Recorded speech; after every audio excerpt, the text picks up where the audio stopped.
Hola, ¿qué tal amigos? Qué gusto verlos nuevamente que nos estén acompañando en este nuevo programa, El Campo Mexicano, la mesa que alimenta México. Y tenemos un tema de suma importancia para poder darnos cuenta del panorama actual que estamos teniendo, ya sea en México y a nivel internacional, con respecto a la situación agroalimentaria y su seguridad también. Entonces, para ello tenemos como invitada a una catedrática muy respetable y honorable de la Universidad Autónoma de Chihuahua, a la doctora Gaby Corral, y pues nos va a estar acompañando. Ella da clases en la Facultad de Zootecnia y Ecología, y pues bueno, trae todo con qué darnos esta explicación. ¿Qué tal, doctora? ¿Cómo está? Hola, ¿qué tal? Pues muy bien, un afectuoso saludo desde aquí de la ciudad de Chihuahua. Un gusto conocerlos y saber que voy a formar parte de este bonito grupo de productores, de esas personas con vocación de campo, con la vocación de alimentar a México. Con referente a las reformas del artículo 27, pues tenemos que, pues tenían un buen propósito, ¿verdad? Desde el punto de vista político, pues se pretendía combatir el rezago agrario, fomentar el corporativismo rural, o sea, hacer cooperativas o agrupar productores para la producción, poder lograr la privatización de las parcelas, ¿verdad? Se suponía que nosotros si teníamos acceso a una parcela, si cambiábamos un poquito, éramos dueños de nuestra propia parcela, pues íbamos a tener mayor vocación o íbamos a estar más involucrados con aquella parte de lo que es la producción en el campo. Pero empezamos a ver que todas las personas que empezaban a tener, bueno, no quiero generalizar, que las personas que tenían mayor acceso a las escrituras de sus parcelas, pues optaron por venderlas e irse, ¿verdad? Entonces, pues eso también causa una baja en la producción del campo. También con la privatización o con la obtención de los papeles que acreditaban la propiedad de las parcelas, pues nosotros podíamos tener mayor acceso a rentarlas, a venderlas o tener una garantía de crédito, ¿verdad? Esto quiere decir que dábamos la parcela en garantía para poder tener acceso a los créditos. Pero esto pues básicamente tuvo como resultado la enajenación de la propiedad, ¿verdad? Desde el punto de vista económico, pues vimos nosotros que el minifundio o las pequeñas parcelas o las superficies de ejido, pues estaban, los agricultores, ¿verdad? No tenían el recurso para hacer productivas sus tierras, ¿verdad? También por eso optaron por venderlas. También observó mucha compactación de parcelas para convertirlas en unidades de producción. Esto para que se asegurara la capitalización y la viabilidad, ¿verdad? A través de esos grupos corporativos que se estaban haciendo como cooperativas.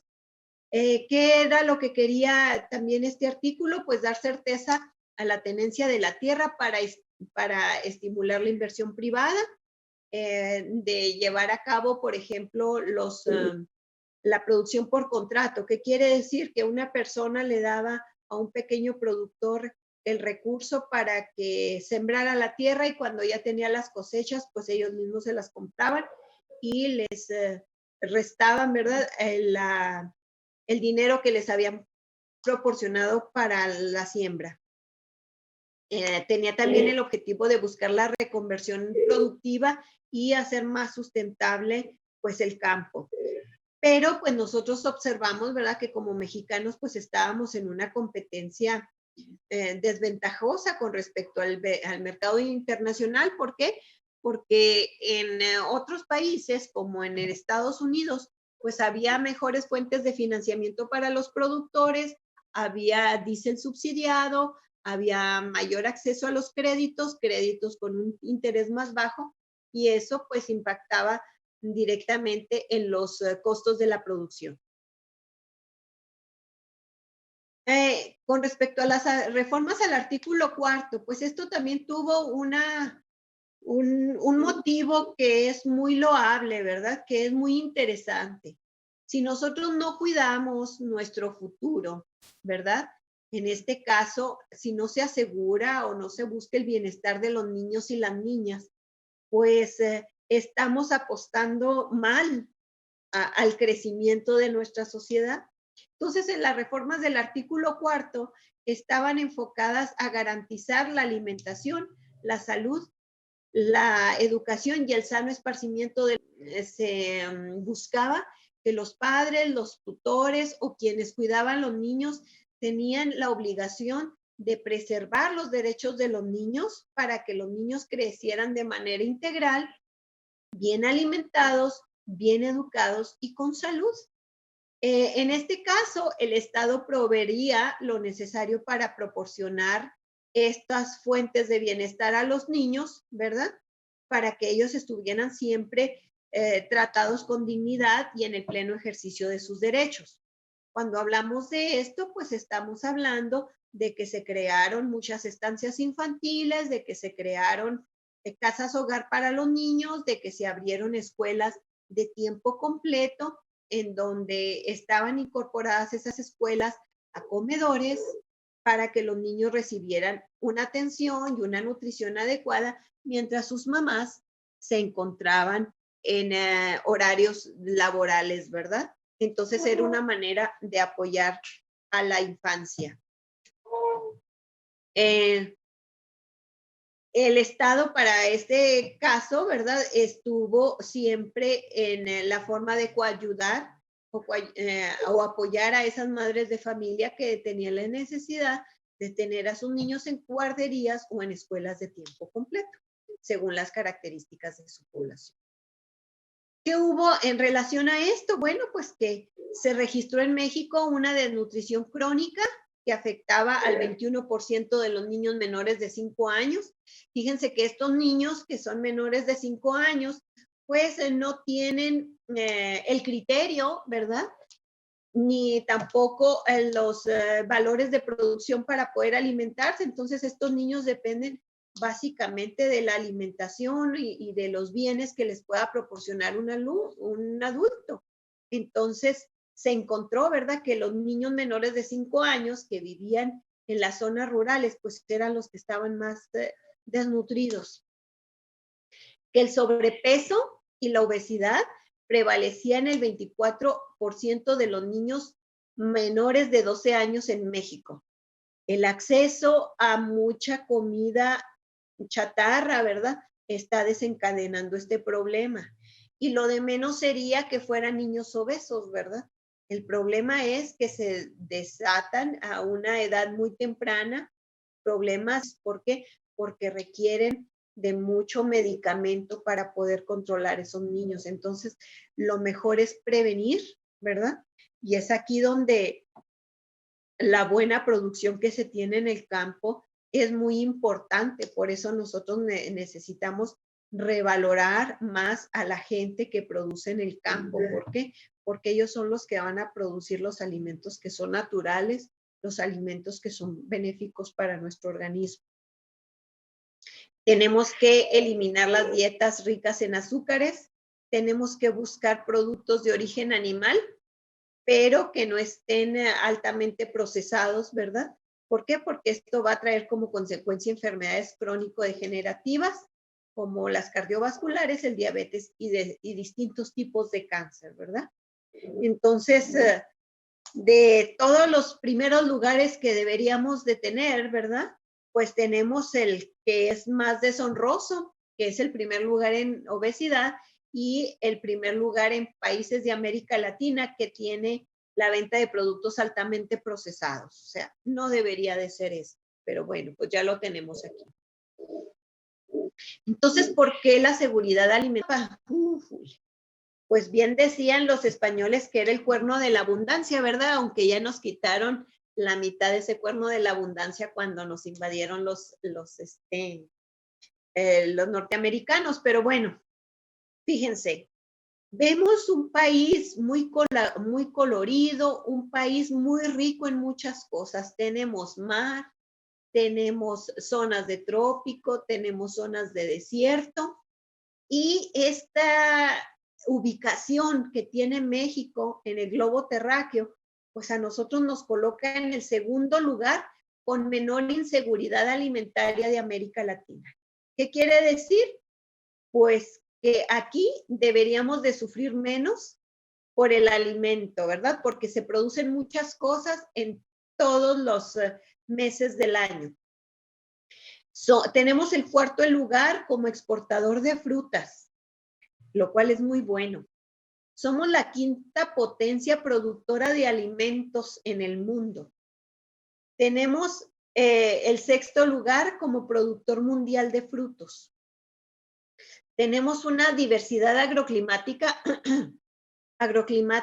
que permite que el 60% de nuestro año, estoy hablando de aquellas regiones de clima tropical. Tenemos una gran riqueza en recursos naturales, forestales y pesqueros, ¿verdad? Hay estados muy particularmente identificados con eso. Tenemos el 22% de la población nacional que se dedica al campo. Fíjense la dimensión, la importancia que los productores rurales tenemos para la economía del país, para la generación de las divisas. Somos el 22% de la población nacional dedicados al campo, ¿sí?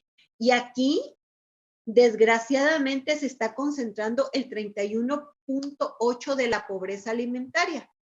Chihuahua, diría yo, ¿por qué si producimos tantas cosas, por qué también nosotros las carecemos? Aquí, ¿verdad? En el 2018 decían este eslogan, ¿verdad? El mundo es cada vez más mexicano. Pues será más mexicano porque cada vez nos estamos yendo más a otros países, o porque realmente nuestras frutas, nuestra carne, nuestros cereales están llegando a otros lugares de la tierra. Bueno, pues son de alguna manera las dos cosas. Este eslogan se refería a que producimos mucho y exportamos mucho. Pero si eso está ocurriendo, ¿por qué estamos teniendo problemas de pobreza? ¿Sí? Fíjense la importancia. Yo creo que esto producimos el 12.7%, que son 25.7 millones de toneladas. ¿Quién las produce? Jalisco, el Estado de México y Michoacán en un 40%. Chihuahua, nosotros somos productores bastante importantes de maíz amarillo. Jitomate, 2.769.000 toneladas. ¿Quién las produce? Sinaloa, San Luis Potosí, Baja California y Zacatecas.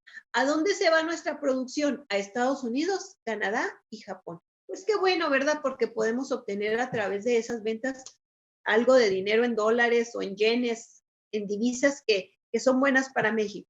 El aguacate, bueno, pues yo creo que no se concibe, ¿verdad?, del mundo sin la producción o sin la exportación del aguacate mexicano. Esto representa 2.2 millones de dólares. ¿Y quién es el primero que produce esto? Pues es Michoacán, ¿verdad? Por eso es el oro verde de Michoacán. Y Michoacán lo exporta a Estados Unidos y Canadá. Sin embargo, tenemos déficit de maíz amarillo, que es el maíz que nosotros utilizamos para la alimentación del ganado. Tenemos déficit en arroz. Todos esos granos los tenemos que importar. Y bueno, así como nos traemos el dinero producto de la venta de nuestros aguacates y jitomates en dólares, pues así en dólares también tenemos que gastar para poder comprar esos alimentos. Entonces, esto nos pone a nosotros en una situación económica importante. Tenemos también nuevos cultivos y algunos otros que se han posicionado en el mercado mundial, como la venta de café y la venta de agave, ¿verdad? Que bueno, pues hasta ahorita el agave es un producto originario de México. Exportamos o generamos muchos ingresos por la venta de tequila, pero también hay ciertas regiones del país en donde nosotros tenemos el acceso a la venta de frutillas, fresas, zarzamoras, higos, frambuesas, que son alimentos ricos en antioxidantes y que tan solo la región de Chihuahua, Zacatecas, Durango, Coahuila, ¿verdad? Por el tipo de clima que tienen, son buenas productoras o son lugares agroecológicamente hablando para producir este tipo de frutillas, donde se cosecha la fresa y algunas otras frutillas que nosotros ya conocemos. Pero también somos productores importantes de chiles, plátano, nuez. Con respecto a la producción de chile y a la producción de nuez, pues Chihuahua es un productor importante de esos productos. Y bueno, pues también tenemos, ¿verdad? Que para poder hacer todo esto y para poder mantenernos vigentes en lo que es nuestros programas de producción agroalimentaria, pues nosotros debemos de mantener, ¿verdad? En observación la Ley de Desarrollo Rural Sustentable, que en su artículo 179 está considerando 7 cultivos básicos y estratégicos para México, que son el maíz, la caña de azúcar, el frijol, el trigo, el arroz, el sorgo y el café. Pero recientemente se adicionó, ¿verdad? O se incorporaron las oleaginosas, como el algodón, la soya y el cártamo. Y en cultivos para alimentar el ganado, pues se han identificado a la avena, el maíz forrajero y los pastos cultivados, ¿verdad? Para la producción láctea sobre todo. Entonces, si tenemos ya una ley de desarrollo sustentable, si tenemos buen reconocimiento a nivel mundial para la venta o por la exportación de nuestros productos, si tenemos un país que es muy diverso en la venta de los productos, entonces, ¿por qué? Si en el campo estamos produciendo todos esos bienes, estamos generando tanta riqueza, ¿por qué siguen nuestros productores del campo pobres? ¿Cuál es la razón? Bueno, pues en el campo producimos los alimentos, pero desgraciadamente no tenemos acceso a ellos. ¿Qué quiere decir? Que nuestro nivel de ingreso es tan bajo que no podemos consumir ni siquiera lo que nosotros estamos produciendo. Que lo mejor de la producción que nosotros tenemos se exporta y eso está sucediéndonos con frutas, con verduras, con hortalizas, con carne, ¿verdad? Lo mejor lo estamos exportando. Que la utilidad de las cosechas no llega al productor. Al productor no se le está pagando, ¿sí? Lo justo por lo que él vende. ¿Quién es el que gana en esta transición? Pues la ganancia se queda en manos de quienes acopian los productos que se cosechan del campo, los transforman y los exportan, ¿verdad? Son los que están quedándose con la ganancia, son los que están quedándose con mucho del esfuerzo que tienen los productores. Fíjense bien, aquí yo no digo que no sea necesario el que estemos presentes todos en la cadena de producción. Aquí lo que digo es que yo creo que tendríamos que ser más sensibles en cómo vamos a distribuir esa ganancia para que nuestro primer productor, que es el productor rural, que es la empresa agroindustrial, sea la que se beneficie primeramente de ese sobreprecio que nosotros logramos cuando exportamos nuestras nueces, nuestros chiles. ¿Por qué? Porque si nosotros seguimos castigando tan severamente al campo como ahorita lo estamos castigando, pues va a llegar un momento en que nadie va a querer producir o vamos a tener que mecanizar forzosamente todo para prescindir de las manos mexicanas. ¿Por qué? Porque no va a haber quien produzca. Y todo puede ocurrir en México, ¿verdad? La tecnología puede avanzar a pasos agigantados, pero ahorita por mucha tecnología que haya, por muchos avances, todavía no hemos podido sustituir las demandas que nosotros tenemos de energía de proteína por un chip o por un programita de cómputo que nos sustituya nuestra necesidad de alimentarnos. Yo creo que ahí tendríamos que hacer mucha conciencia, ¿verdad? Cómo tenemos que ir informando, cómo tenemos que hacer esta distribución de la riqueza para poder lograr que la gente en el campo se siga quedando a producir, porque si esto sigue siendo así de no balanceado, ¿verdad? Pues vamos a tener problemas en un futuro, ¿verdad? Acuérdense que los agricultores, que los ejidatarios ya están sobrepasando la edad, ¿verdad? Ya son todos ancianos o personas de mucha edad que si no hay algo atractivo para que la gente joven se quede en el campo, pues nos vamos a seguir quedando solos y el alimento yo creo que para que llegue a nuestras mesas va a ser más caro. Entonces,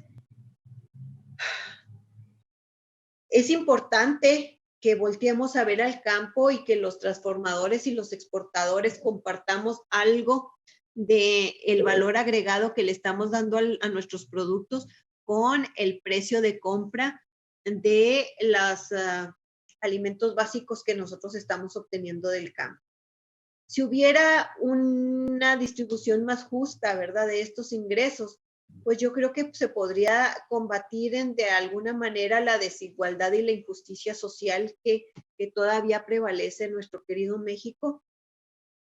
Creo yo que también pudiéramos abatir en una pequeña cantidad lo que es la inseguridad social, porque acuérdense que muchas veces esos problemas de inseguridad social vienen por la necesidad de un ingreso, por el hambre que tienen las personas.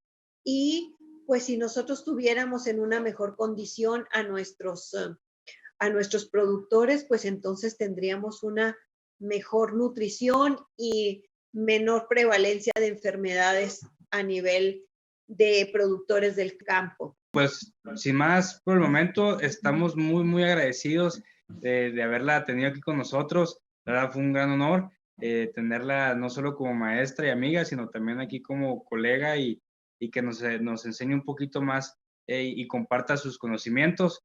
Esperamos tenerla en otra próxima emisión. Y pues últimas palabras, doctora.